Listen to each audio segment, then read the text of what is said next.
So I had no idea what the decathlon was until my senior year of high school.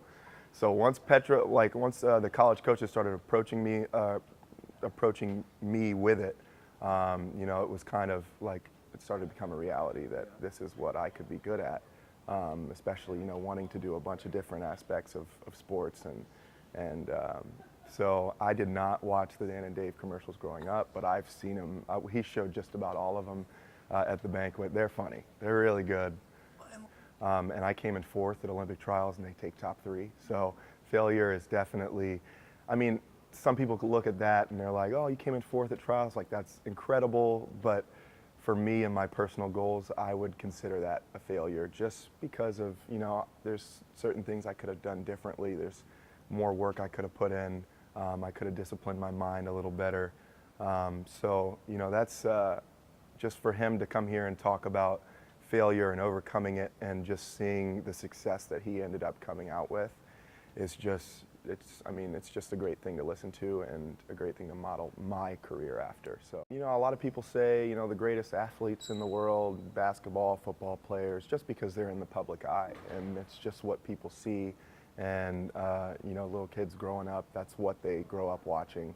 Well, decathlon is different. You know, not a lot of people grow up watching the decathlon unless you're like from Europe or a country that, you know, that's kind of based in and really enjoy watching the decathlon. You know, it's a beautiful sport. I mean, you honestly just test your body to, I mean, you go out there and you start with a 100, just complete exertion of how your fast twitch muscles, how fast you can run. Then you go to the long jump. Let's see how far you can jump. You throw a shot. You know, how strong are you? And then you high jump. I mean, that's just how high can you jump? I mean, and like the pole vault, let's do that for instance. That's a beautiful sport for sure on its own. I mean, getting on a pole and throwing yourself up 17, 18 feet, like that's like something people can't do. A lot of people can't do. And I guess that's just kind of the main thing of the decathlon. A lot of people can't do it.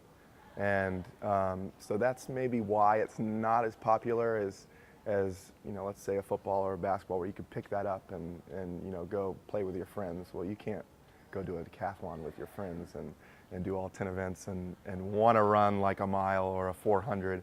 But just from outside looking in, I just want to tell people that like it's a fantastic event, and it really matures you in a way that you won't get from anything else. Like, I mean, you could go to school, you can, you know, obviously learn, you do all that stuff, and it'll mature your mind in that way. But just being able to know what your body can do and overcoming obstacles, say one bad event, next event, you got to move on. You just, that's life. Things happen, and you got to turn the page, and it'll get better. So yeah, I guess that's what I'd have to say about the deck. You're already nailed. I knew I was going to come here to coach, but when Petros told me that I'd be able to train, I just kind of fixated my mind on the fact that here's another chance, Garrett. Like, let's put everything you have into this. I know how bad you want it. Just being called an Olympian is an honor. I mean, only a few people can have that honor, and it's just, I guess it kind of gives you a validation of yourself and all the work that you've put into it. And it's just something that, you know, I really want, and I'm going to keep working for. You know, it reminds me of Lauren Gibbs, who was, you know, paired up with a lot of Myers-Taylor for Pyeongchang and bobsled. Yep. Because she was had some big corporate job, you know, doing really well, and she's looking at her desk and the 4 walls, and it's like, this is not it for me. No. This is not going to be it for Yeah. me. And I think so many people can relate to that. Right. They're sitting in their jobs going, is this it for me? Right. So for you did corporate America, right, and it just was not the fit. Just kind of the recognition, I would say, is the biggest turnaround. I mean, you go from people I've never met before just coming up to me, hey man, like, what's going on? Like, so happy for you, all this, to, you're not on the team anymore, so that's fine. Like, hey, how are you? I mean, it sounds terrible, but that's, I mean, at the end of the day, that's just how it is. People idolize football players just in that sense.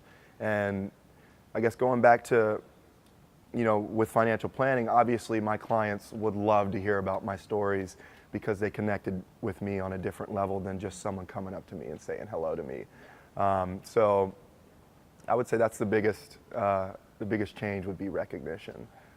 But I would say it was pretty tough to get used to, but I mean, like I said, life changes. You have to be able to adapt and turn the page, and I did that, and it ended up being, a good transition for me. So I just try to tell them, like, there's always going to be tomorrow. Like, you have to be able to be mature enough to flip the switch and just forget about it. You can go back later and dwell on it, but if you're competing and you get in that down mood, it's going to affect the rest of your performance. And so that's kind of like what I bring to the table to them, is just like, look, I've been there. I know what it feels like to be devastated after a 4th place finish at Olympic trials. Like, you just have to be able to just dig deep in yourself and find, something that you can attach onto, whether that's, hey, at least I still have my, my family. At least I'm